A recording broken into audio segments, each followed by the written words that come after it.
So part 3 of this ZFL intro is all about tactics and how these will influence the wider game.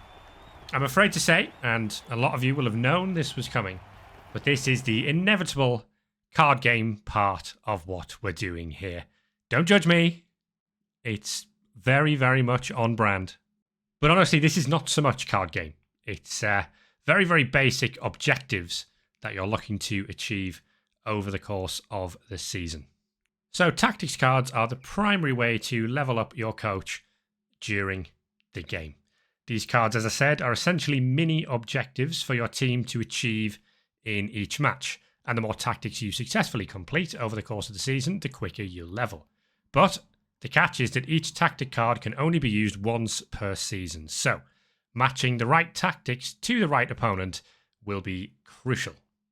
So a lot of this is lifted from sort of coaching archetypes, if you like, that you see within real sports. You've got some coaches that are very attack-minded, some coaches are very defense-minded, some are good at playing games with the media, some are willing to use any trick in the book to win. And I've tried to represent as many of these as I can within this game. To begin with, there's 10 coach classes. There may be more of these as I think of them as we go along.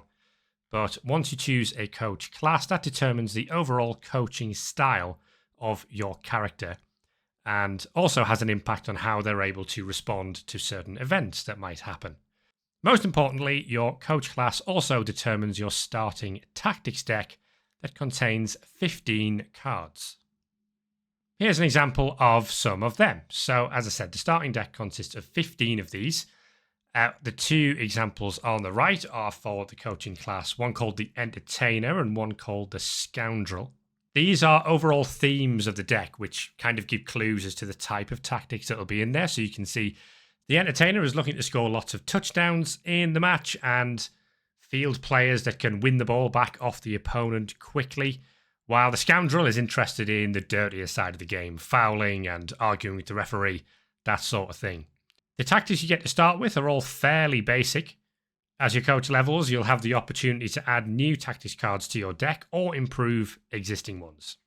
Some of these, as you can see, are easier than others, and the idea is that you tailor these to the opposition. So if your next opponent are elves, it might be that you're less confident in scoring 3 touchdowns in the match, but you might be more inclined to play a card that asks you to remove an opposition player via a foul if they're armor 8+, as opposed to armor 10+, and I very nearly said armor 7 and armor 9 there. Still getting used to that. Again, some of those, as you can see, like the Sack of Gold, are fairly easy to achieve, but require a little bit more forward planning to ensure that you are down enough TV in a match to actually be able to induce a bribe. So a little bit of a maths check here. A team is required to use 18 tactics cards in a season. That is 2 per match. But you only have 15 cards in your deck. Maths doesn't add up there. But your team itself provides both the solution to this and an additional problem. So each team in the game comes with its own set of tactics cards that are left over from the previous coach. Initially, these 10 team tactics cards cannot be removed from the team. So this means that you're forced to work using a combination of your coach's own ideas and own tactics cards, alongside those that the team are already used to.